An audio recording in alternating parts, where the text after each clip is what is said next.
Trade Invest no INDF Austrália lança guia exportação digital de apoio exportador timorense. Agência Investimento na Exportação Governo Timor-Leste, Trade Invest Timor-Leste, apoio-se Market Development Facility MDF, financia-se Governo Austrália, lança guia exportação digital Timor-Leste, onde fornece informação negócio fácil a tu acesso para exportador Sira. Guia Exportação Digital Timor-Leste lança o ministro coordenador Assuntos Econômicos Joaquim Amaral, guia ne hanesan meio ida a tu ajuda empresário Sira e a Sira ne processo exportação, não encoraja a tu aumenta exportação ou de apoio Timor-Leste na recuperação a foi em Covid-19.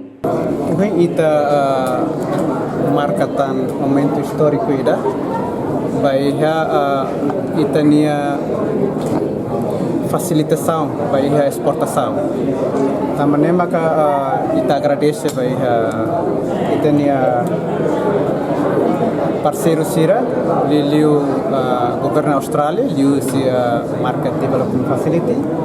Sira ajuda desenha plataforma online Bahia guia Bahia exportador Sira.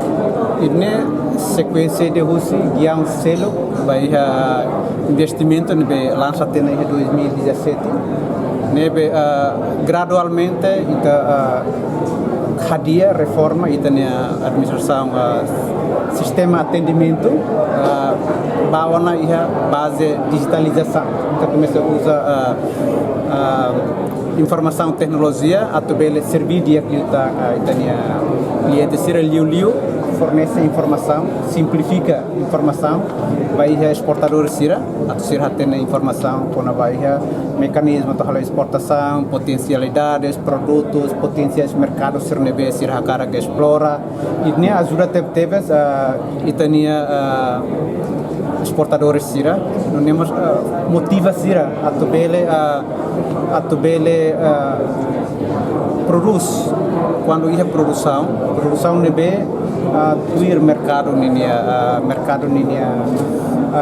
mercado exportação ninia preciso e é importante também se ita exportador Sira ia informação na tom Sira se desenvolve Sira negócio tuir saída maka mercado exportador hakara e é um momento importante ter a bela ajuda Sira reta informação na tom a plano para ser negócio exportação.